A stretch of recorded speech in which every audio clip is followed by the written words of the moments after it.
গোডাউনের তালা ও ভেতরে সংরক্ষিত প্যাকেটও ঠিক আছে, কিন্তু প্যাকেটের ভেতর মালামাল নেই। প্রায় অর্ধ কোটি টাকার মালামাল উধাও। চট্টগ্রাম পাহাড়তলী রেলের প্রধান সরঞ্জাম নিয়ন্ত্রকের দপ্তরের গোডাউনের চিত্র এটি। তবে কখন কিভাবে চুরি হয়েছে তা কেউ জানেন না। অথচ ৩ সদস্যের তদন্ত কমিটি চুরির ঘটনার প্রতিবেদনও জমা দিয়েছে। বিস্তারিত আকরাম হোসেনের রিপোর্টে। এবার মালামালের টেস্ট রিপোর্ট ছাড়াই ঠিকাদারকে বিল পরিশোধের অভিযোগ উঠেছে চট্টগ্রাম পাহাড়তলী রেলের প্রধান সরঞ্জাম নিয়ন্ত্রক বেলাল হোসেন সরকারের বিরুদ্ধে। অথচ গোডাউনে প্যাকেট থাকলেও কেবল স্প্রিং সহ রেলের মালামাল নেই। ২০ জানুয়ারি নতুন মালামাল গোডাউনে রাখতে গেলে প্যাকেটে মালামাল না থাকার বিষয়টি নজরে পড়ে রেল কর্তৃপক্ষের।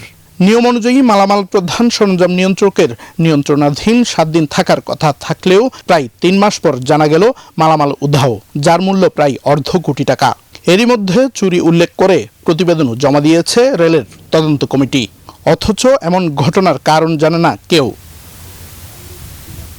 রেলের ঊর্ধ্বতন উপসহকারী প্রকৌশলী ইয়াকুব আলী ফকির জানান, প্রধান সরঞ্জাম নিয়ন্ত্রক বিশেষ ক্ষমতা বলে মালামাল কোনো টেস্ট রিপোর্ট ছাড়াই বিল দেওয়ার জন্য আর নোট ইস্যু করতে পারেন। ডিসিএসকে পাওয়ার দেওয়া আছে, যদি সে মালামাল দেখে সন্তুষ্ট হয় যেটা মাল ঠিক হতে পারে, এই কারণে সে আপনার দিতে সরাসরি মালের আননোট দিতে, এটা আমাদের স্টোর কোর্টে। তবে মালামাল আদৌ ঠিকাদার সরবরাহ করেছেন কিনা সেই প্রশ্ন তুলছে সচেতন মহল। আদৌ চুরি হয়েছে কিনা, পণ্যটা ওই জায়গায় নেওয়া হয়েছিল কিনা আমাদের সন্দেহ আছে। শুধু কাগজে কলমে কেনা হয়, এখানেও অথচ পণ্যটা আসেই নেই, কারণ টেস্টিং করা ছাড়া এই পণ্য ডেলিভারি দেওয়ার কোনো কারণ তো ছিল না। এর আগে 2024 সালে মালামাল সরবরাহ না করে সরকারের 1,37,87,000 টাকা আত্মসাতের অভিযোগ ওঠে।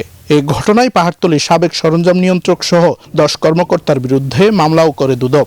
রেলের দুর্নীতি অনিয়ম নিয়ে কথা বলেনি অভিযুক্ত প্রধান সরঞ্জাম নিয়ন্ত্রক সহ কোনো কর্মকর্তা। আকরাম হোসাইন, নিউজ 24, চট্টগ্রাম।